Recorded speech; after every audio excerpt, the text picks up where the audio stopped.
All right, hello. Welcome to my new podcast, Talking's Not Dead. So before we get into it, I wanted to give you a bit of an intro to talk about what exactly the podcast is and the philosophy behind it. So it all started because there's this idea that I see kind of, in society or, everyday life that people don't talk about things anymore. They don't talk about, what they're going through, what they're interested in, and they don't have actual conversations. And my goal was to kind of counteract that or prove that that's not true. So every week I'm going to go ahead and invite someone on. Now I want to be clear, none of the people I invite on are experts. They're all friends of mine or people that I know. Some of them may be relatives of mine. And I just want to bring them on and talk to them about whatever they want to talk about. So another main point is that the person who I invite on will be the person to choose the topic. I will not have any influence over the topics chosen. So they're going to choose a topic. Every week we'll talk about it. We'll have conversation. I'll prepare some questions and we'll see how it goes. So the first week that we have here, my friend Josh, otherwise known as, his screen name is Black, so I call him Black just because that's how I know him on Discord. He wanted to talk about Dungeons and Dragons and alternatives to Dungeons and Dragons, and he's been on a bit of a journey to find alternatives. So that was a conversation that we just had, and it was really fun, really awesome. So once again, please, no one in this video is an expert. This is all just for fun, meant to be having a conversation to prove that talking is not dead. So please be kind about any criticism or feedback you have about the conversation. Okay? All right, let's go ahead and get into it. All right, thank you for coming on, Black. So your topic is Dungeons and Dragons and D&D alternatives. So, first question I wanted to ask you, why did you choose this topic? What made you want to choose this above everything else? Well, it kind of started after we've been playing this campaign for years that you've been hosting, and I've liked DMing and I've always enjoyed it. It was like the first thing I was really into, and I did a couple one-shots here and there over the last couple of years, but I realized that 5e combat and some of the things in 5e I just didn't mesh with. It was the only thing I ever kind of grew up with in D&D because I only got into it like early to late 2010s-ish, and only really learned the rules like maybe, I don't know if I ever truly learned the rules even till now. Sure.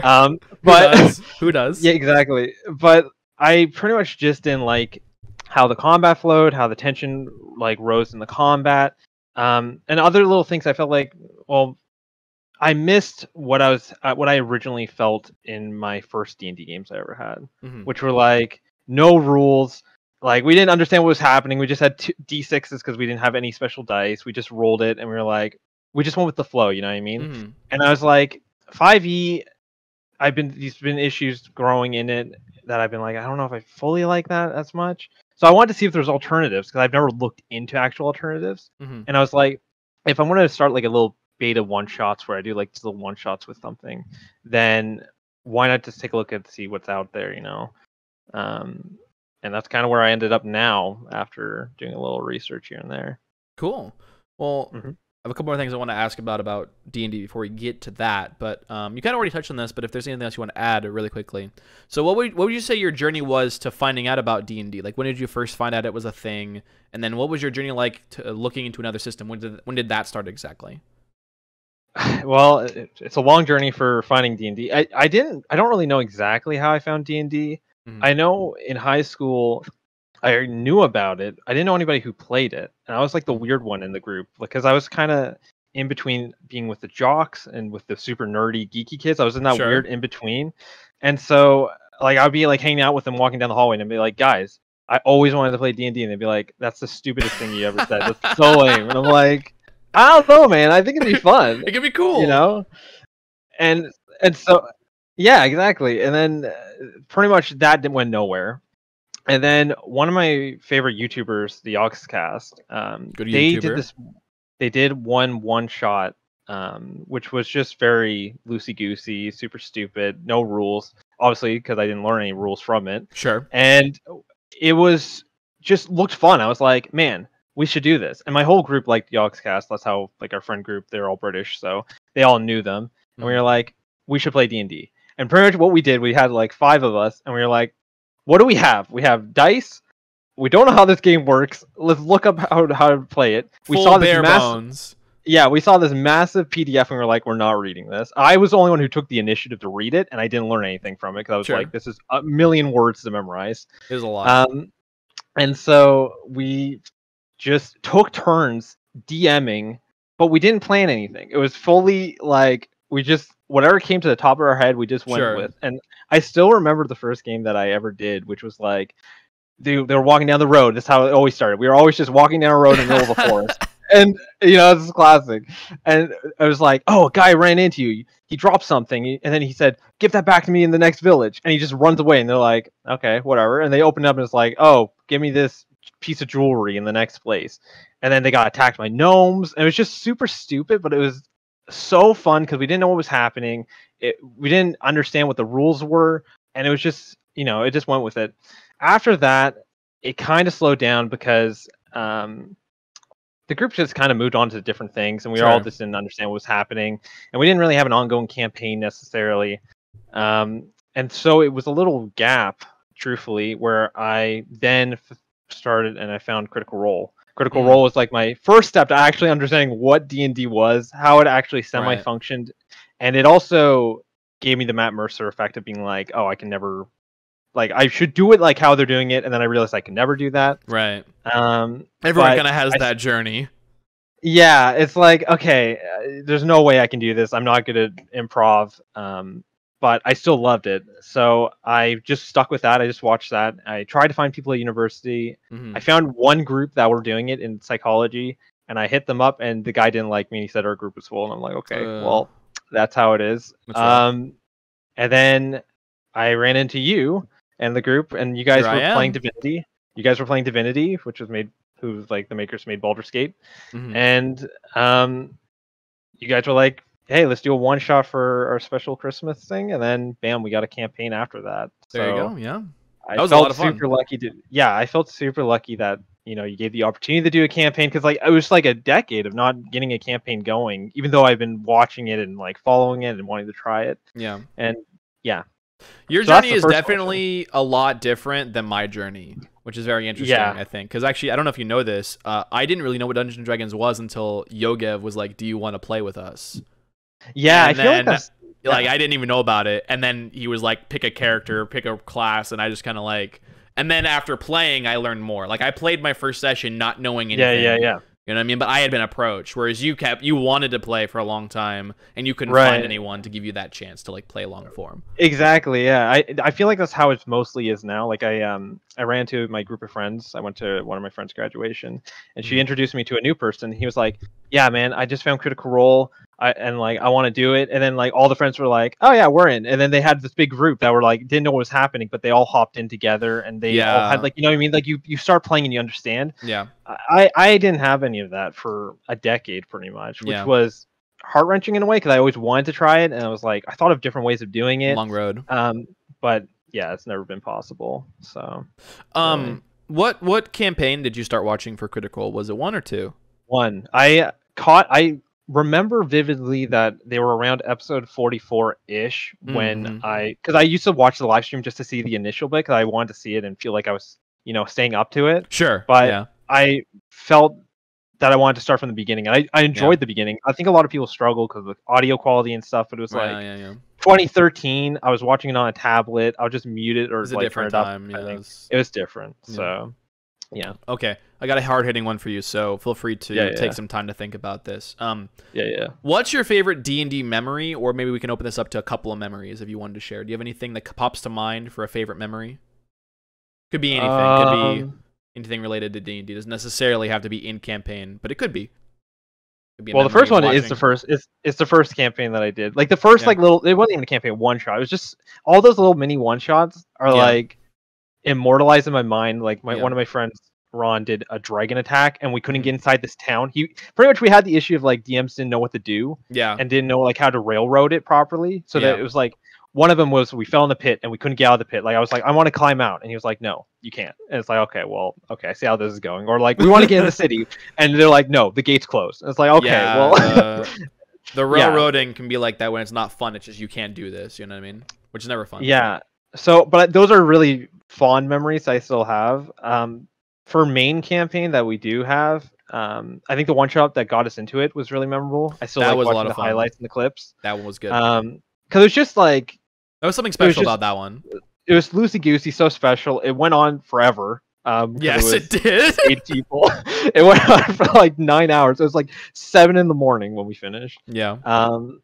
In-game Loopy. campaign, I think about like the dojo, the mountain. I think that's like one of your best combats you ever did, where like Yeah. we were climbing up the hill for my story arc. Maybe Yeah, it's that because was I'm good. biased. No, 'cause my I story think arc, that but- one I kind of pulled out pretty well too. That one, I think for me as a DM, it's hard for me to mesh combat and narrative together sometimes. Yeah. And I think that one was one of the ones I did really well, where I meshed narrative and combat I better think than you I were- do for the other ones. It was definitely like an expert work because like I think what worked was the tension. There was a goal. There was a time element, so we actually had to Yes. hurry. Yes. There was chase rules. There was also prepping at different stages that we could do, Yes, and I just like like that. add it up to be like a whole thing versus like, like we'll get into it later, but like the combat can become very still. The tension Yes. starts really high in the beginning and then goes down very rapidly, Yeah, and then it's yeah. like, oh, well, I this feel is like boring. that one definitely had the cohesion to keep the tension. For sure, yeah. That's one of the ones I can think of right now. But Okay, I was just curious. Okay, Yeah. so we're talking about the general genre of like tabletop role playing games. What do you think makes tabletop role playing games different from like video games or other board games? Like, what do you think sets them apart? Oh, well, I still don't have a lot of experience in tabletop, to be honest. My side of it's always been the role playing Mm-hmm. element, aka D&D for the most part, because this why I took this whole journey in like the last 2 months. It's not even Mhm. a long time. The main difference is that you just have freedom of choice. I think the idea of making your own character the way you want that character to look, the way you want that character to act, that type of options, although it can be overwhelming, it was like, oh, why haven't we done this? Like, Mhm. everybody like had all these like ideas about D&D and stuff being super nerdy and stuff, but it's really just about playing a video game the way you wanted the video game to be played originally. Yeah. It's like when a new game comes out and you're like, oh, it's gonna have all these things and you can make a clan and we can all clan up and do these things, and you realize like, oh no, the clan can only have 4 people, or you can only do The this or it's the limitations same set level. in.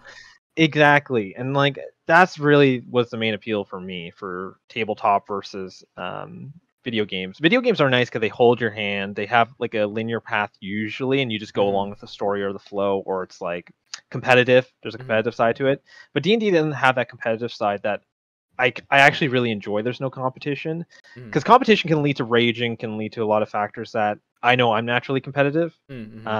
And so it can bother me if I lose. But if it's like a co-op based adventure where everybody's working towards a common goal, that's also a normal, like a natural appeal for me versus video games. And like, there's not many co-op video games in general. I feel like Yeah. it's super hard to find a At least really good one. ones. Yeah, you're right. Yeah. And So, like, even finding a lot of those good ones have a 4-player limit. Exactly. And now, like, for example, Baldur's Gate, like, I'm so gutted that they don't have another one because I really want to buy it. And I'm like thinking, like, should I buy it? Should I play alone? But honestly, that's the just main a side appeal. thing, like I would honestly like do like a side one if you wanted to do one. Just I for can't everyone's imagine demo. doing that because, like, the thing is, like, you want to keep the pacing and everything be new for the That's initial playthrough. I couldn't do that to you guys. Like, I looked into mods, but it's like you want to mod a game when it's probably perfect the way it is right now, and it's apparently really good. So I wouldn't want to touch it, So I might just do a solo playthrough. I don't know back if to I'll that watch. kind of journey though, too. You know what I mean? I It am. sucks. It repeats. I've talked to people about it, and they're like, I don't really want to do it. So yeah, I'll figure that one out probably in the future. But yeah. That's fair. Okay, well then let's get to the meat and potatoes. So D&D 5e. What do you think D&D 5e does well, and what do you think it doesn't do well? I think okay, so I think it's been talked about a lot.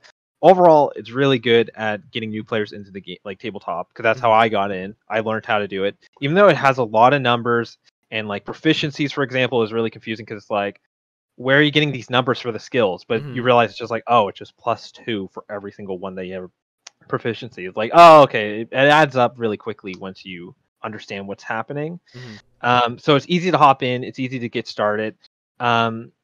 It's a known name too for 5e, so people just like, if you want to tell somebody like, oh, let's do Pathfinder, people will be like, I don't know what the heck that is. But if you say D&D, they'll be like, oh yeah, I want to. I've heard of that. Dungeons and Dragons. Yeah, it's got that name recognition because it's the biggest tabletop RPG that exists. Yeah, so that one's super good for that reason. I think that item wise and like the resources, the materials, like even when I was doing my own research, it's like nothing compared to 5e. 5e has so much junk out there that you can pick and choose what you want and manipulate it if you really want it, that it's overwhelming, but it's also super nice for people who want to swap out the game or who want to just have something that can be pre-written for them, Sure. which a lot of other games don't have, and Yes. will be something that I'll probably That talk is about a little true. bit later. Because if you don't have that handheld, like hand holding and being like, this is an example how this actually works, you're like, this just looks intimidating. It's gonna be a lot of beta testing and a lot of seeing like it would probably take a lot of time to understand fully if you like it truly over another system like 5e. So 5e is really nice because it has all those resources, super easy to hop in. And then last thing probably is world exploration. I think it's really geared towards that. And the RP element works with it too. It just all those skills and all those options of just throwing something out there and just people automatically knowing, okay, that would be a persuasion check. Oh, that would be here, and I just look there. It definitely makes it a really good system. The main flaw I think would be, I think it's not necessarily a flaw with the system, but it's the flaw of how the system has been evolving and how it was like the dawn of it, and then how it got on later on. So combat and I think story wise, it's something that I feel like we could talk about a little bit later, but it doesn't do as well in that element. Do you? I mean, you could talk about it now if you want to be specific. What do you think? Like, so we'll start with combat. What do you think it doesn't do well in combat? So combat, I've done a lot of research on that one, but the more I learned about it, the more I learned that tension is the main issue, I think.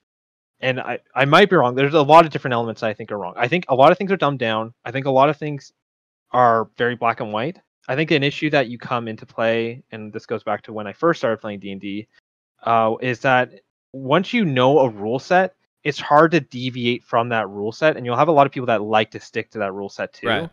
And it's hard to be creative if you have that one rule set. So if you have a page and it just says, oh, I have this sword, you're just going to swing with that sword every single time. You're going to say, I attack this guy with a sword. It's going to be lame. Right. But when like our group first started playing, we had no paper. We had like one health thing and like a little list of items. People were doing really cool things, and you just say, go for it. And you just make up a thing that they have to roll up to. So, yeah, I forgot the question. Sorry. Well, yeah, we're just talking about combat right now. Like, what you think combat doesn't do, like D&D 5e. Like, what does it not do well about combat? Yeah, I think the main issue is that it works really well with small parties and really bad for big parties. That's another thing. I think that there was an interesting thing that I saw from a YouTuber where he was like, oh, yeah, like most boss battles or battles in general probably should be 3 to 4 turns. And your initial thought as a DM or as a normal person would be like, that doesn't sound like a lot of turns. You have 4 turns to do whatever you want as your character with all these items and all this magic and stuff. But what you realize, it's like 4 turns is like an hour and like a half maybe. Because if you do each person with 5 minutes and then people get distracted, or there's side conversations on the side, or the DM has maybe like, let's say 10 characters on the field. And even if he groups them together, there's still a lot of rolling happening, a lot of math happening. And you realize this takes a long time. So like when you do a boss battle, that's like a 4-hour, maybe plus session, depending if you want to have multiple layers to it. And it just extends so long that it's kind of boring because it removes attention if there's a long period of time of playing the game, depending. But it's just a long period of time to invest in too. Like a lot of people, when I talk to them and try to get them into D&D, they're like, oh man, like how long are the sessions? And I'm like, 4 hours. And I'm like, 4 hours of time I have to allocate. Which it's is like, to be fair enough. You know, in our campaign, we definitely do 2 to 3 hour sessions to try and alleviate that a little bit. We try to do it a little bit shorter, which I do think does work to our. It's slower to get through things, but I think it does help a little bit. Because in the other campaign I was playing in, 4 hours was what we would do, and that is a lot of time. It does get like, it's hard to stay focused on things that long. You know what I mean?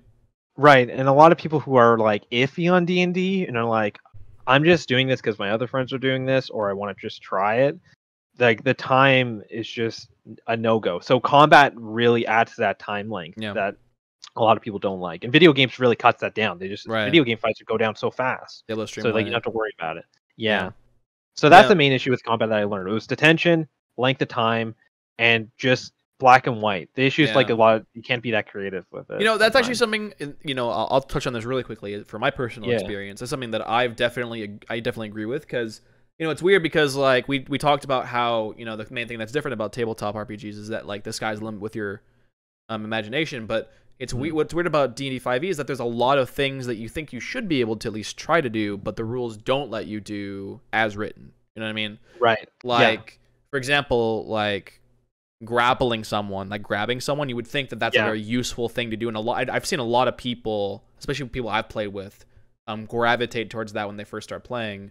But D&D 5e rules as written, grappling is really bad. It doesn't do anything. You just hold the person, they can't move. They can still attack you. They can still do everything else that they could do. They just move their movement speed 0, and then you can't do anything. You know what I mean? I guess you could keep hitting them, but again, that's not very interesting. You know what I mean? Like a lot of people are like, correct. Oh, what if I grab them and I move them over here? Or if I grab them and I throw them, or I grab them and I tackle them to the ground. You know what I mean? There's a lot of other things, and I do know that there are certain feats that you can do, but like you have to build very specifically to do those extra things. So it's like, exactly. It's possible, but if that's like one of your focuses as a character. Yeah, I think one issue that D&D has, I guess I didn't address, was also that there's so much content out there that you can pull from, they want to make every single class they create that's new, like, unique. So they're removing an option that another class can do sometimes because people will be like, oh, well, this class has this, so you can't do this move. And I think a good example of that is Fighter. Like Battlemaster has all these incredible moves, and it's only locked to this one class where honestly it could be used for all of them. Sure. And I think that 5e does, and I remember Yogev saying it in our campaign one time, is that it like tries to not give you more stuff every single level or to give you all these options. Like it's supposed to like, sometimes you're not supposed to level up and get anything cool. Yes. That's just how it was made. You just get like another spell or whatever, you know what I mean? Which is cool, but it's like it's not expanding your play style dramatically. Right, and I think the thing that I learned about D&D, the more that we played it and the more that I've done one-shots at higher levels, is that the more options you have, since the game is honestly probably more black and white than we would like to imagine, even though they feel like you have the whole sandbox of the world to use. Right, it's kind of an illusion. The more options you have, the better it is, and since D&D just cuts you down for what you can have, and then on top of it, all these classes have all these special abilities, but you can't even attempt to try to do those usually, unless the DM's like, yeah, sure. But yeah, I don't know. It just feels like you just lose all these options because they're just split up into these little subcategories. Another thing I'll mention too, really quickly, as someone who DMs for the most part now, I don't play as much. A lot of the higher level, especially the higher level stuff, but a lot of players' abilities are very contextual. And they're not they're not common. You know what I mean? A lot of like the special things you can do this thing if this happens. And that thing that needs to happen is very specific. And some DMs, especially, or maybe not even intentionally, but some DMs just don't line up for those events to happen to allow you to use your special cool thing. So maybe in a vacuum, like you can do this really cool thing, but it never comes up because the DM, either the DM never makes it happen, or even if they try to, sometimes, D&D is a very... anything can happen in terms of what they plan. So sometimes even if they try to do it, it just doesn't happen. Yeah, and that can also be locked behind because mechanical wise, like a lot of cool things can just be locked behind an action. And the thing with an action is that you only get one of them per turn. Action economy is hard, difficult. It's really bad in D&D, I think, too, in a way. Like it's not enough classes have enough bonus actions or reactions or opportunities to do things outside of actions. So like a cleric is only doing one spell per turn, and it'll just be a lowly cantrip at the ending of the battle. That's not cool. That's not keeping the person invested or having the stakes feel high. You're right. Once everybody's just doing one cantrip per turn. You're right. So yeah, that's definitely a major issue with it that I found. Yeah. So you mentioned also something about the story. What did you mean by that in terms of the Dungeons and Dragons for story, and what's the problem with it as you see it? So I think doing this campaign with you, and like it's been like a 60 session campaign or whatever. Yeah, we're at what, 67? A long game. Yeah. Yeah. Over 2 years. We're pushing it. Yeah. This is like we're gonna end it soon. I swear to God. Yeah, this is a really good first experience. Like I think the group all can agree that it taught us a lot about what we like about D&D, what we don't like about D&D, how we are as players, and whatever. I think something that I totally learned about long game campaigns that I really dislike, and this is nothing against you or anything that... Feel free to criticize away. I'm totally open to it. This is pretty open-ended, I think, with the whole genre of 5e right now, is that long game campaigns are the choice to choose. Like everybody's like, oh, let's do a super long campaign. We'll meet up every day this week and do that. Initially, I think it's okay. But I think the issue is when you have an ongoing story, if it's not like compartmentalized, I can't say the word. Yeah. Yeah, when it's like put into little subsections. If you have a long ongoing story, what happens is that characters and people in the party have to stay alive, or that group has to stay together to make the system work or the story work, if that makes sense. So like maybe the DM doesn't plan it this way, but to some extent there's a feeling that the players have plot armor the further a story goes, because once you start getting close, or like let's say in our part of the campaign right now, in my mind right now, I feel like B has a lot of in our campaign, B has like a tattoo that's related to the story, or he has like, you know what I mean, there's certain elements that are related that you feel like, okay, B probably doesn't have a high likelihood of dying even if he gets knocked down, and dying just feels like it's not a thing that happens much, because one, it'll interrupt the story and the flow, so the whole party will have to get used to a new person, which the DM doesn't want to do that extra work. The player doesn't want to do that extra work, and the players in the party are like, well, now we just lost the flow of what the character was with our group, and we understood it, and then we had all this growth with them. And it just leads to a thing where like people don't feel like there's a chance of dying, or there's no chance of hey mama. There's no chance of dying, or it just tension goes down the longer the campaign goes. That makes sense. What you're saying. No, I see what you're saying. Right. Yeah. So like it doesn't feel like combat or anything. Yeah. Go on. Yeah. I was just gonna say, just to add to that, I think part of the problem is from the DM side too. You know what I mean? Like, say the DM. You know what I mean? Maybe you're not thinking about the story, but you're thinking about your player, right? Like, say, you know, you put all this work into your character. You spend a lot of time thinking about their character, their story you want to be. You know what I mean? How you've been building your character, and then you kill them. It's like it feels bad. You know what I mean? I know a lot of DMs that aren't like, I know like Matt Mercer has killed characters and stuff like that. Right.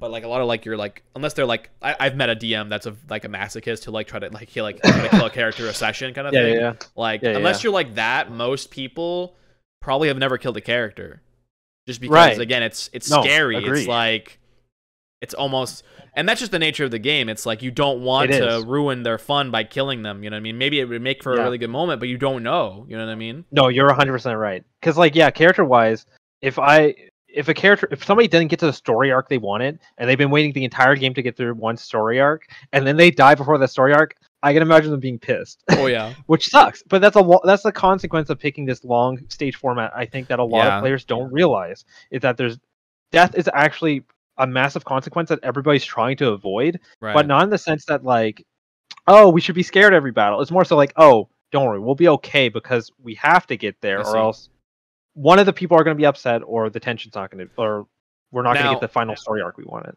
I do want to push back on this a little bit. I want to share a little bit of my experience and kind of see what your thoughts are on this really quickly. So I played in Yogev's campaign, his campaign number 2. And Yogev is a great DM. This isn't anything about Yogev's DMing, but Yogev, he has a way of, you know, making it at least maybe the illusion, or maybe not, that, you know, anything could, like, things are dangerous, this could happen. He stick in the low levels a lot longer in his campaigns. And the party that I was playing with, I had some issues with, because we would run away from a lot of things. We would not take risks. We would not be confrontational. And so on the other end, the fun was gone because we weren't doing anything. We would run away from fights. We wouldn't, you know, do, you know, specific actions. We wouldn't take jobs because, oh, this could be dangerous. We could die. And so it's hard to strike that balance, because you're right. You lose the tension if you never could die. But how do you keep it so that there is tension? Because you could just run away, and it's like, well, then you never do anything. For sure. It is a game. You need to like fight things to have fun. Right. And I think that's the issue with the long game format. It's just the long game format and what 5e was built to be, in a way, which I think we've all just considered as canon, is that 5e is meant for long game campaigns. Other other D&D systems and other tabletop systems like can be short form, but everybody thinks of 5e as being this long game system. But nobody realizes that, like, after watching Critical Role, like, once they started streaming it, I don't think many people have died. I remember them saying, like, oh, like, Pike has died, and there's only been a couple deaths. There haven't been that many. No, there was, been, like, what was... Vax died a couple times, but, like, he officially died in the ending. Spoiler, my Yeah. bad. And then But like, Taliesin had a character that died, right? correct, officially like In knocked out second campaign. 100%. Yeah, but Yeah. that was pretty much it so far. That and like, Yeah, unless it's meant for the story, Yeah. it doesn't. They don't. People avoid it. I see what you're saying. It's just an issue, and I think that what I learned is that short form stories are better than having a full long arc like a TV show, because TV shows you can script it the way you want and people are okay with that because the tension's always there because the viewers don't know what's happening. But if you're the actual character in that story and it's scripted, you like feel like, okay, I know what the ending is, so I have to be there, because if I'm not there, then how's that work? I see what you're saying. Well, so yeah, it's definitely a thing that I've considered while playing through this campaign. And it's nothing against you. I think it's mostly just how the system is. And I think there is that element of dying, but once we're getting to that late game stage, like where we're trying to wrap up the campaign, like you said, there's a certain element of being like, well, if we all died and we've spent all this time, like a TPK is very unsatisfying after 2+ years of playing. You know what I mean? It's like, as a DM, I'll take this out of the hat, as it were. I don't want to kill you all, like before you get to the final boss. Keep that edge. You know what I mean? Like maybe the final boss, I would like let it happen. Like you guys fail ultimately. Like I would like be okay with that. But like, I don't want you guys to like all die before that. TPKs before that just doesn't sound very fun. You know what I mean?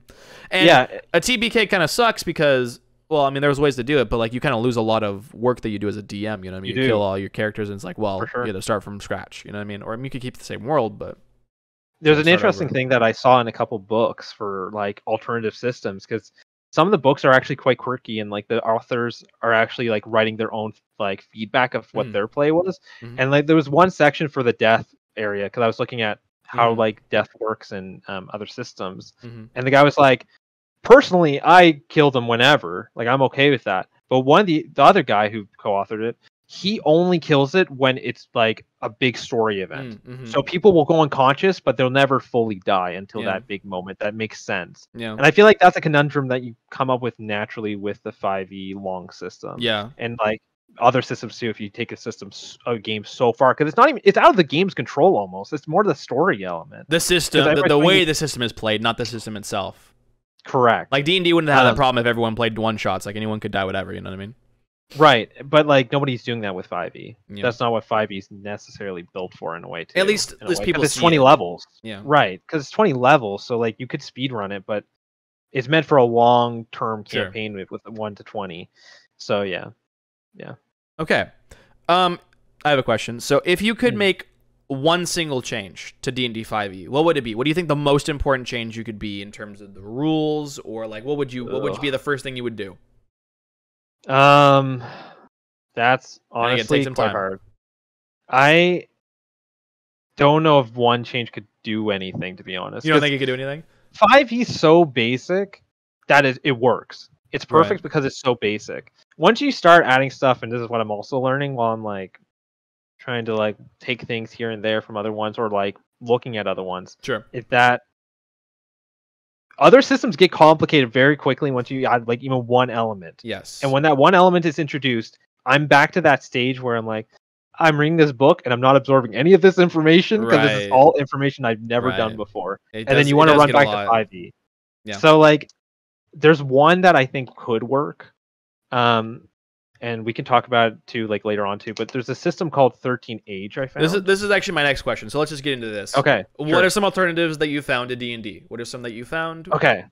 Yeah. So I'll give the reasoning of why I started looking for these first, just to give an idea of it. So I wanted to do a couple one shots to get that confidence back, and not replace the one long campaign. I kind of just want to DM a couple times here and there, and maybe put in the same realm. But like, I don't care if I don't want it to be a long-term campaign. Pretty much is what I want. Like, I'll leave that to anybody else to do and like be a part of that and be a player more so, because I don't think I could do that anyways. Personally, I don't think I have the capability to DM that long. One, because I overthink things, so I can't just like put it on a page and then be like, okay, guys, I'm good this session every time. Like, it'll stress me out. So I'm always like amazed that you can keep it going, and like I think that's one of the biggest elements is that you've been doing this for 2 years and keeping that flow going. I try my best. It's insane. Even like, and like it feels like you have everything prepped. Obviously, you won't have everything prepped as a DM, but that illusion that everything is there and you're good to go every single week is like incredible, and I don't think I could ever do it. That's why I feel like one shots are more my style. Yeah. But pretty much what happened was I was in bed one night at like 6 a.m. Sure. Yes, very early. No, that's when the best ideas come. And, yeah, and I was on YouTube, and YouTube recommended a random video from Matt Colville, if you know him. And yes, it was YouTuber. about Wes March's campaigns, and I was like, "What is this?" It was pretty much about a guy who was playing. I think it was an older edition of like 3E or something, Dungeons and Dragons. Yeah. And he had a group, and he had a big group. It was like 15 people, I think. Maybe this is wrong, but take it with a grain of salt. But Sure. it's the whole idea, just Yeah. the theme. And he was like, I want to make a campaign that everybody can be involved with and like play in. So what he did was he was like, okay, we have this one starting town, super safe. Nothing happens here. This is home base. This is the hub. This is video game rules. Right. Everybody's safe. This town is like completely guarded. Nothing can happen. You're on the outskirts of the world. You have to travel west pretty much because there's nothing. Everything's trying to be retaken and re-explored again because Sure. it got lost in the wilds and everything. And this is the time that we need adventurers to go out there and figure out what's out there and like learn it. Sure. So the idea is that it's not story driven. You have players like make their own little characters. They have like, and they just go off into the wild. They can have like these job boards which can give them initiation. Like, Sure. be like, okay, go to this tile on the map and look for a garden. Okay, sure. You go to that garden, and then they see things along the way, and then when they come back, they write a little paragraph about what their adventure was, because they're not going to have everybody in the group. If there's 15 people playing, they're not going to have everybody play. So let's say 2 people went to go see that garden. Right. They see an orc go into a cave to the right of them, and they come back and they write that in. And they say, "Oh yeah, I saw an orc go into a cave on the right when we were walking over here." Mm-hmm. People mark that on a map. They have an empty map with the starting town in it. And people fill in the map, and they fill in this story by the players making their own story, pretty much from what they see. I see. And it's the whole idea is exploration and more adventure based and more. It's the idea is kind of like a one shot in a way, multiple one shots that are building into a overarching story that people overlap. So an idea would be like, okay, they found a dungeon, they complete the dungeon, and they're going to come back to town, but they see this door, and they open the door and they see a dragon in there, and one of their guys die because they ventured too far in. And they run back to town. And they say, "Hey guys, we found this treasure vault. We're avoiding that. Don't go there. Death trap." The other 5 players might be like, "Guys, there's loot there. Yeah, let's do it." And they do that, or like you can get like a group going. They pretty much the players are taking the initiative of creating the story of what they want to do, and I think that's super interesting. And the whole idea is like it takes a day to get back. Like you have one session to do whatever you need to do before you have to come back to town, pretty much too. I don't know how I feel about that necessarily, but I do like the idea that multiple players can come in, they can go do these different missions, draw on the map, write a little paragraph about what they saw. Right. And the misinformation, for example, the DM's not meant to like do any involvement with what the players report. So if the players report like a goblin went into that cave when it was actually an orc, DM's like, "Oh, well, that's your fault for misinterpreting what you saw going to that cave." And then people may say, "Oh yeah, a little goblin went in there. We can handle goblins." You go in, there's a whole group of orcs. You're like, "Oh well, I'm dead." But it's the whole idea that creates that element of story and I see like what you're saying. Yeah. Death is more interesting too because it's more about adventure and leveling versus like an overarching story where you'll have that plot armor. Right. Pretty much, you're signing up to die to go into this wild to get loot and like become a rich person. Right. Do what you want afterwards. So after learning about that. What was the original question?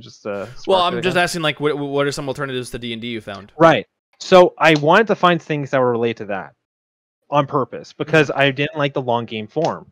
And I know Pathfinder and stuff like that. Like, I took initial looks at them, and I was like, if I'm just gonna get these ones, like, it's gonna be playing 5e in a nutshell for the most part. Like, you're gonna be able to customize your character more, which I really like. You're gonna be able to do. It's gonna be a different action economy, which is probably a good thing. But I'm so self-reliant on 5e because it's the only thing that I know that's scary to venture off in a full different action economy. Yes, initially.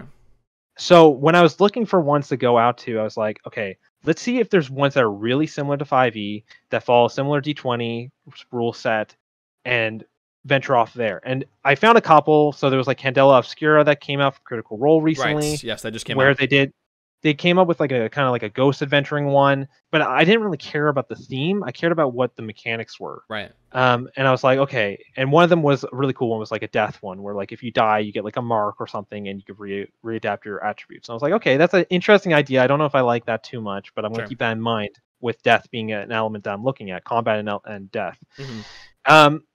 looked into Pathfinder, looked into a whole bunch of different ones, and Reddit's full of people making opinions about what they want. And I'm Right. like, I'm not reading all these books that people are recommending. Sure. But I found this one system called 13th Age, and Mhm. I was like, this might be the gem I've always been looking for. Yeah. And I barely talked about online at all. It's pretty much a system made by the 4th E and 3rd E D&D people. Mhm. The head lead of both of those games Sure. came together and made this game before 5E. But pretty Okay. much it's like 5E if it was like a different alternative, like a side kid of it. Sure. There's like a beta version almost. Right. of it. Right. So similar people and- had hands in the previous ones that made this. Right. And so 5E was made by somebody else completely, but Yeah. it was 4E and 3 like we're like, what would we do if we were going to make a 5E game system type Right. of thing? And that's what they did.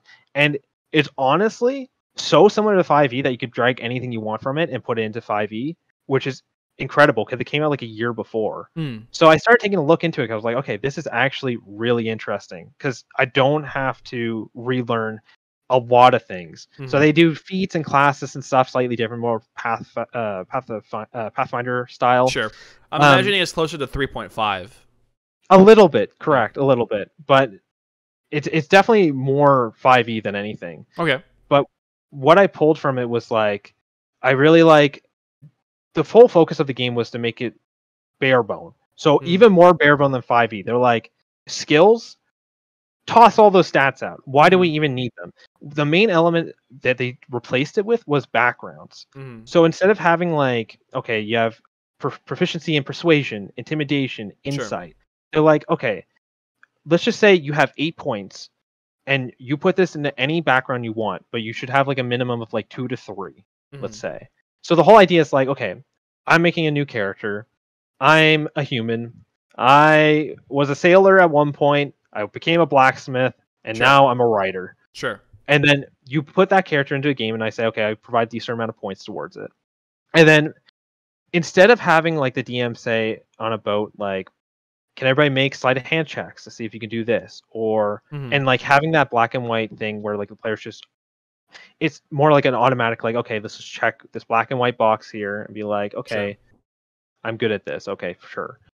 In that system, it removes that with the background and just says, okay, you guys are on the boat. The boat's about to, like, it's in a storm. What do you guys do? And then pretty much the guy can say, oh, or like maybe the DM will be like, oh, can you roll like a dex save? Everybody roll a dex save type of thing. But he can say, oh, instead of just looking at the stat and saying, oh, make a sleight of hand check or something, he can be like, actively thinking about his backstory and being like, well, I was a sailor.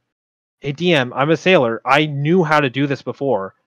Can I add that bonus on top of it? Pretty much saying like, can I add this proficiency onto it? I like that idea that it's making you actively think about your backstory instead of just zoning out. You know? Yeah. So you argue for the bonuses. So you get proficiency when the DM says this makes sense for what your background. One of the backgrounds you have, you get proficiency because of that background. So you have to ask the DM every single time. But it can be more versatile in that sense, I think, because instead of being like, because there's sometimes in D&D where you'd be like, well, that makes sense. Your backstory obviously makes sense, even though you don't have proficiency. Add that with advantage or something. What we do as a replacement for that. But like in this system, it kind of makes you actively think about like, oh, what is my character? Like, what did he do? So like in like some situations that wouldn't be as obvious as being a sailor on a boat, you could still apply that sailor buff to something else. So like going to like I don't know, cargo or something. Maybe you have an idea about how cargo's loaded onto stuff. You know what I mean? You can apply it. I like that element of it. Yeah. It's another more versatile in terms of what the check would be. Yeah, exactly. That also probably makes knowledge checks easier. Yeah, because like that's one thing I have in 5e is like I'm like, do I roll a like a history or like a because like say someone's trying to recall something, you know what I mean? It's hard, especially if they're not a non-intelligence character, but they might know things. You know what I mean? It's like that's a thing too. Hard for that. I think that's a thing that Urban has talked about a lot from our campaign is that he doesn't want to speak up sometimes because, let's say, for example, Ike is really good at persuasion. He's like, what's the point of me talking is how he's thinking in his head. What's the point of me talking with my -2 or whatever, or +2, when I can do a +8?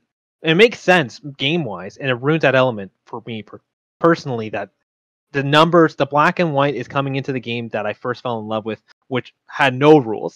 Yeah. You know what I mean? And that ruins it for me. So I like the idea of bringing in backstories and maybe like you can keep those skills, but bringing in those backgrounds as being replacing proficiencies. Maybe I don't know. That's where I'm thinking about putting my head for that. But 13H starts bringing in these elements of bringing that story and minimalizing stuff and not making it so black and white. And I like that. Another thing it did was like remove movement. I don't know how I feel about it, but pretty much like movement doesn't matter. At some point, you're going to get to the person you want to fight. So why not just be able to be that action hero you wanted to be, and just be able to get to wherever you want to be? I don't fully agree with that. The biggest one, and this goes into what I was doing a lot of research and I had a revelation on, because we've had many conversations about combat and why combat's bad. Right. Is that somebody took a curve on YouTube. It was a fantastic small YouTuber. His name's like Knights of the Last Call. And he's like super small, like 9K viewers, but he's massive for 13 age and like other things. Like he's like the Matt Colville under the radar. Right. I somehow found him. And he does live streams and gets paid like hundreds of dollars by donators to like get questions answered. Yeah, he does like 3-hour live streams. He's amazing. Good resource. Okay. And he talked about like combat having tension, and pretty much what D&D 5e combat runs is everybody has all their resources in the beginning. We don't know what the enemy does, and as time goes on, we slowly lose our resources until we get to the end where we're just like all out of everything, and we're pretty much slapping each other versus hitting each other with anything because we lost everything we had. So all that tension's gone because 1, we don't know what the enemy does, and 2, we have all our resources. Right. So we have all these options. So tension's high. We're like, okay, we have all these options. What are we going to do here? What are we going to do? But then once you get past that first round, and you realize what that enemy kind of has an idea of what they're doing, that tension really just starts going down, and it just never comes back up. Right. It's hard to get that back up. And so what 13H does instead, which I really like and I really want to implement, is they have this escalation dice, which is like 1d6. And the whole idea is that instead of starting from the top, having all your resources, you start kind of more at a disadvantage and work your way up if you put yourself in that dangerous situation. So the whole idea about an escalation dice is that you start at 1 or 0, technically. And then after the second turn, if you're constantly putting yourself in danger, if you're like fighting this guy, it'll go up 1 escalation dice. And how they oriented in to balance that, like if starting at a disadvantage in the beginning, is that the enemy will have a higher AC in the beginning, pretty much. So they're going to be technically, you always know that this fight's going to be harder if it's a boss battle, especially in the beginning. But the further you fight on, the further you're going to wear it down, the further you're going to see weaknesses, which I think realistically and in a video game wise makes sense. The further on you're going to fight in a combat, you're going to realize things. So the way it works is that the escalation dice, the more you play, the more the number goes up. So 1, 2, 3, 4, and it's a d6. So it's very easy to keep track. And every time that number goes up, you add that number to your attack and damage. So if it's at escalation dice 2, you add a +2 to your attack. Everybody does, and a +2 to your damage. So that means you have 2+ higher chance of hitting this enemy. Right. And the more you put yourself in that danger, the more that escalation dice will increase, giving you better rewards. And a lot of the abilities in the game also rely on that tension being high. So maybe some of your best moves, like if you're a wizard, some of those best moves that you'll have will be happening when you're at a certain tension level. So you're like planning for a situation for that to come up, or like you're hoping that like you put yourself in that danger and you get that. And if you avoid danger, the dice goes down based on what the DM decides, pretty much. It's up to DM's discretion. I see. But I like that idea that resources aren't all being expended in the beginning, like the highest stuff immediately, because you're like, if I use my highest level magic right now in the beginning, and I don't know what this enemy does, and I have a less chance to hit him because the escalation dice isn't that high, then it'll be a waste because it'll be harder to hit him probably right now. So maybe I should wait a little bit, see what the weaknesses are, see what he's doing, and then respond to that. And then the harder bosses also respond to that. So like if the higher escalation dice, it's really cool. I really like that. That is cool. And the dice is decided by the DM? Yeah, so there's a general basis on how you deal with it. Pretty much it's like by turn. So like turn 2, you go up 1 escalation dice automatically if they're fighting. I see. And then it just keeps going up after that point. But the DM can really, the book, the way they wrote it was like, look, we're doing this for fun, and like we think all our other previous books are pretty rule heavy. So let's just put in the DM hands. If it's up to you if you want to increase it. If you're like, man, my group's doing really sick things right now, and this fight should be like going in their favor probably, let's increase it up 1 more notch. I see. And it decreases that tension a little bit, but it also kind of increases it because maybe that enemy's going to get a second wind based on the tension going up, and they're going to get their better abilities and more chances of hit. So it kind of builds that tension versus, that constant nosedive of all resources, all the enemy's abilities. It's almost like almost like a dial the DM has access to turning to like shift things in terms of, because like one thing in 5e you don't have is, as a DM, you only control the enemies. You don't really control, I mean, unless they have like a layer, but you don't control the way the environment's rolling too much. You can't really control the flow of combat except for how the enemy responds. But with the escalation dice, you're kind of controlling part of the rules. You're taking the dice how you want it to be to change the flow of combat if you think that it's too easy, too hard, or if your team is winning and they should be, or they're losing and they should be. Right, and it removes a really good issue that happens in 5e, which is like when you get to the end of a battle and like you have all these stragglers around. And you could say like, okay, yeah, you guys killed them off or whatever. But in this system, it doesn't really matter because the way the combat works is that initially, like, the turns don't go on forever because when you turn that escalation dice constantly up, and once you get to the highest level, like +6 damage and +6 a hit, you're probably hitting almost every time. You're getting through them pretty quick, yeah. Right, so you're going to kill all those stragglers, but also it shortens the combat length because you can make the tension really high because maybe that enemy's also responding to that escalation dice to some extent. So I think it's a really good system to remove that tension being decreased and also make that combat system a little bit more intimidating. And for like a West Marches campaign, like what I'm thinking about doing, I want death to be an actual thing because in long game campaigns it's harder to do, like we've talked about. But in a West Marches campaign where the people are just constantly going out exploring, there should be that level of death if they decide to push it for the risk of like getting something. Right. And so I like the idea that this escalation dice can help provide that factor of being like, well, if we really risk our life out here and we roll really good and the enemy rolls really bad, maybe we can get that escalation dice up high, we can win. Right. And also it just works really well for that, I don't know, putting yourself in danger to get the extra reward of getting that escalation dice, Yeah, I see what you're saying. Yeah, so that's another one I really, really liked. Any others you found? There's been other things like crafting and things like that.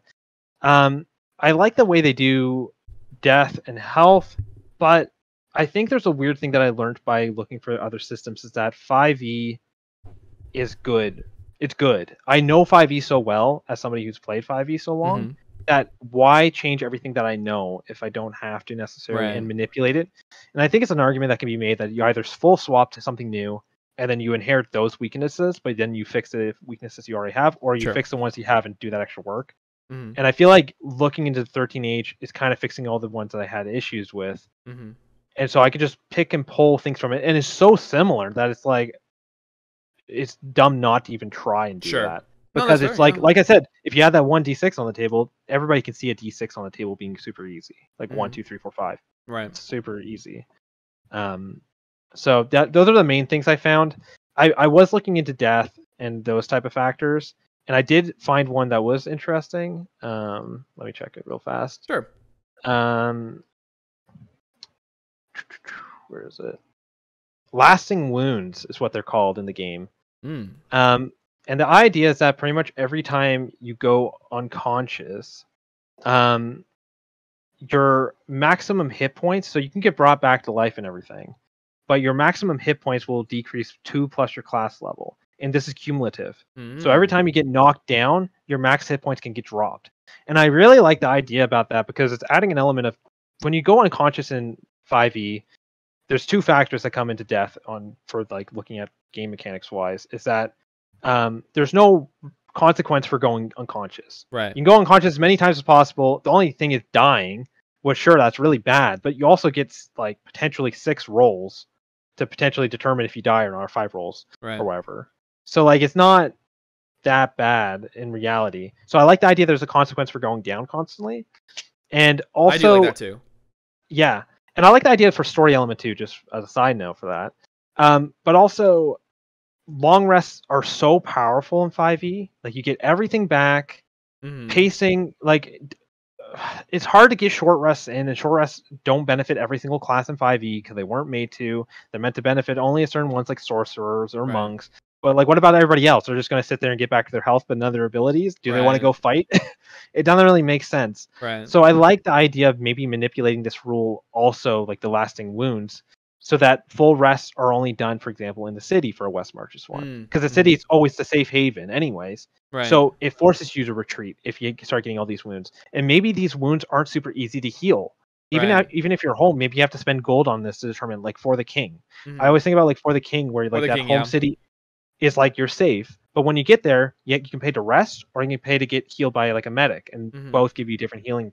So I've been looking into these type of things for that as well, because wounds, short rests, and full rests, I don't think they work super well in 5e. But also on the other hand, I don't think you should change the whole thing. Right. I think we just add small elements like the lasting wound just to add a little flair to it, and it also gives story elements too. Like if you got a wound over your eye, maybe you could talk about it. Right. You know what I mean? And give the player the control of being like, okay, you got slashed and you're unconscious. What do you want your big wound to look like? That'd be cool. Yeah. It's cool. It's story elements, Yeah. So yeah. Okay. So we've been talking a lot about like, D&D alternatives, what they would look like and stuff like that. Let's say you were going to make your own tabletop RPG system. What would be your focus and why? I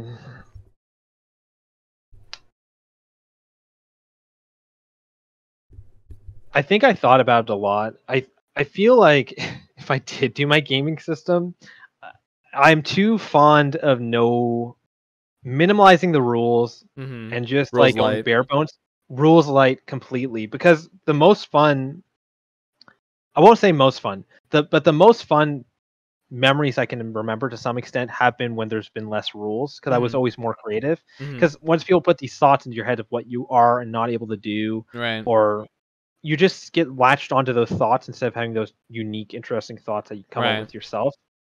And so, honestly, it'd be really stupid, but I would probably make what we probably played with before, which was like 2d6 or a d20 works the exact same.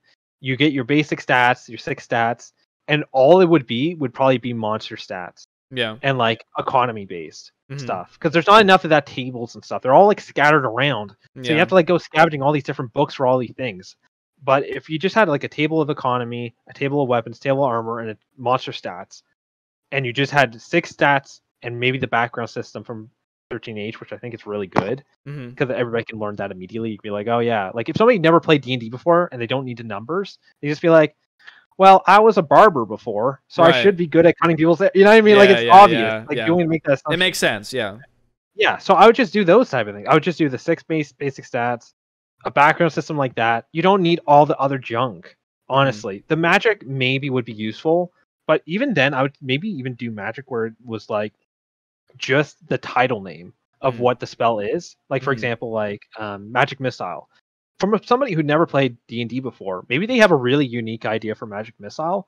Why should I fill in the gap for that? Maybe you can like provide like a recommended damage underneath it, but I don't need to give you a magical description about what it is necessarily. Maybe some people do need that, but I think when you're playing this type of game, it's nicer not to have that hand holding. So I'd probably make it super rule light and just give all the utility of what the DM would need, and then just let the players flow with what they want to do in that realm. Probably. Cool. Yeah. So something I've noticed or I've thought about a little bit. So tabletop RPGs, almost all of the big ones, and I'm assuming most of the ones we've talked about today, are all based in a fantasy setting. Correct. Yeah. Why do you think it is that they've found the most success in a fantasy setting and not another setting like the superhero genre or like horror or whatever it is?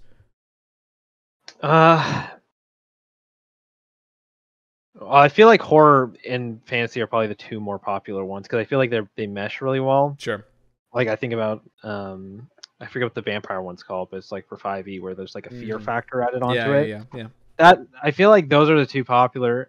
I don't think there's an easy explanation why necessarily, but I think when people think about tabletop role playing games, you think about D&D probably. I think it's probably the what's the name? The not marketing, but like popularity. The brand.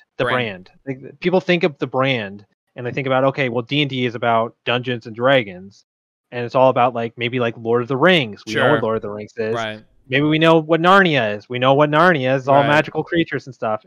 And everybody's like, okay, well, there's a lot of mythology and stuff that can be linked to that too. Right. So you can't really bring that. Well, I guess you could, but you don't really think about like, oh, a Minotaur in space against laser guns. You're like, that sounds stupid. But I think a reason why fantasy is so popular is because we've had it since the beginning of human history. We've always thought about like fantastical creatures and like massive battles and being like old heroes of the past. Like you can think about being future heroes like Star Wars, but it just comes up to being just aliens and stuff, and it might not be as easy to think of versus all the resources we have in the past and all the content that we've like visited. So that's fair. That's probably why, in my opinion. If you were to make or like play in a non-fantasy setting like tabletop RPG, what would be your top choice? What would you want to play besides fantasy? World War II. World War II. I did think about doing a World War II one really far back when I was like with that small group. We were doing just like, we were like, well, whatever. It doesn't matter. Nothing matters. All we need to figure out is how the damage works. And that's probably why I would have done it for the weapons and armor for like when I was making one. It's because I was just like, the only thing I really need to figure out was like, okay, you get a Thompson, you get the choice between all these weapons, the Thompson, the M1 Grand. You're going behind as a paratrooper, and you got to do this mission like in Medal of Honor. This is all we need, but I need to figure out how the damage worked. And once I gave the damage out, we're done. Right. And I like that idea of like doing things like maybe suppressive fire and that type of thing for that. Yeah.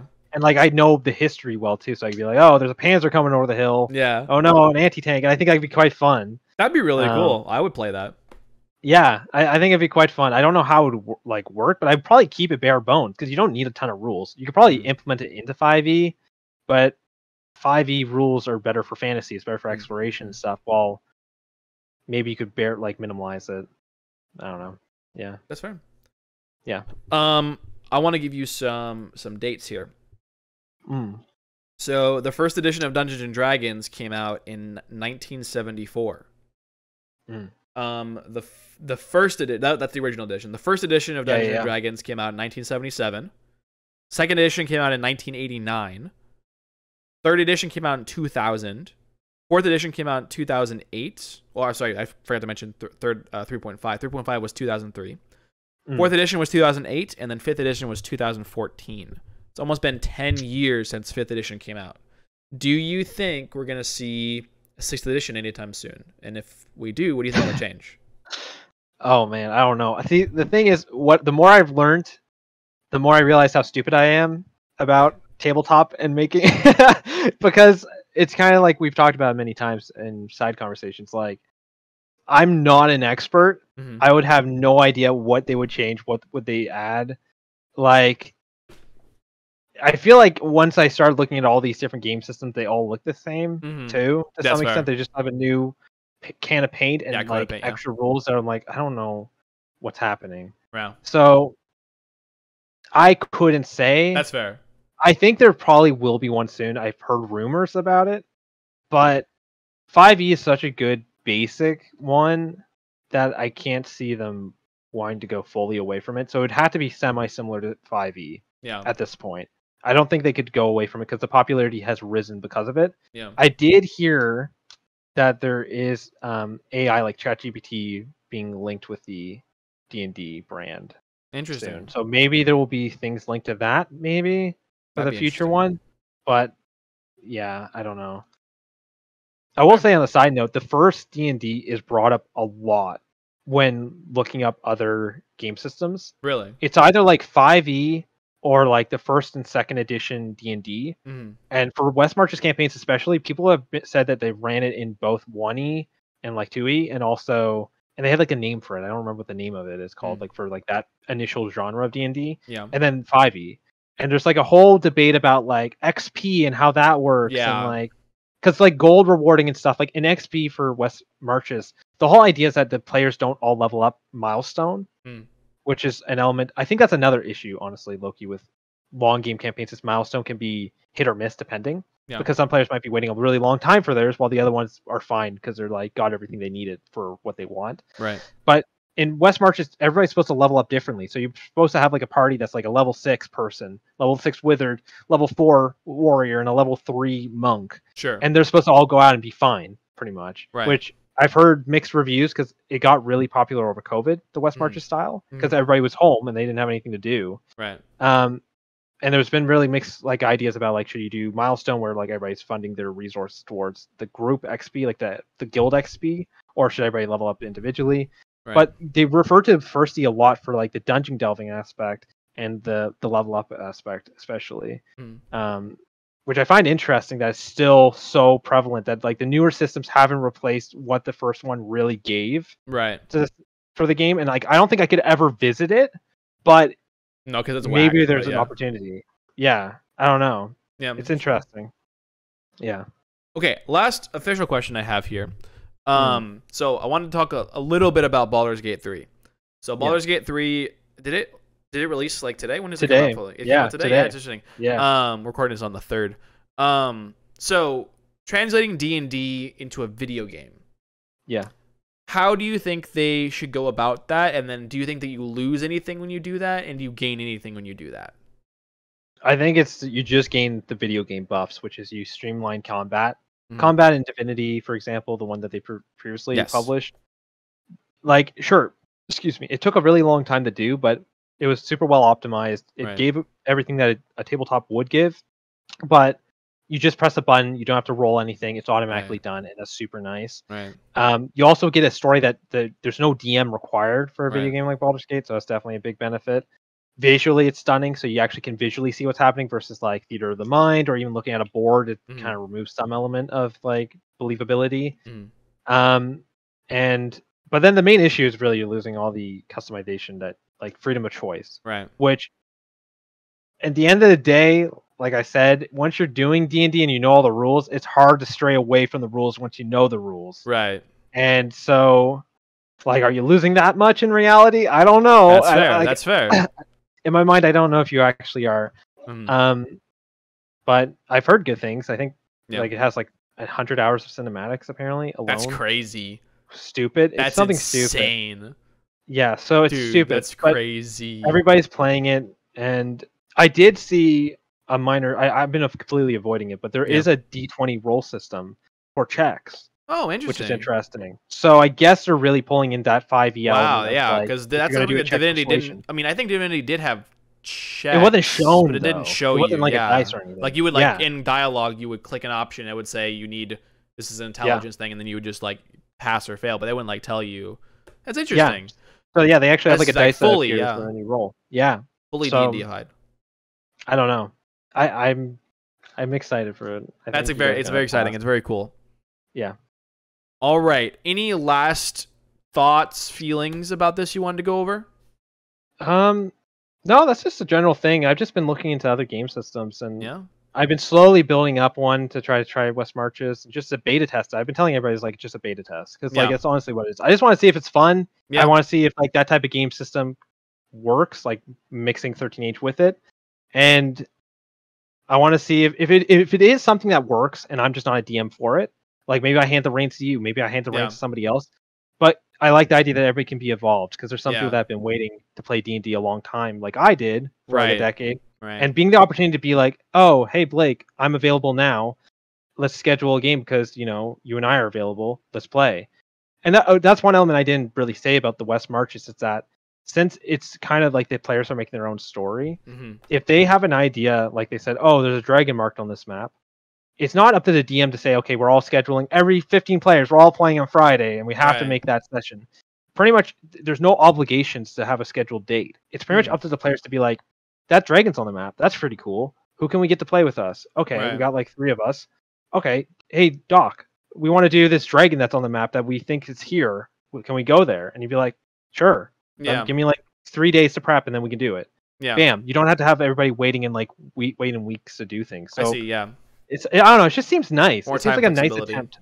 Yeah, but I've heard hit and miss things with it, where like you can have toxic players and stuff like that. But I'm like, I don't know. It's worth a try. Why not try it? Right.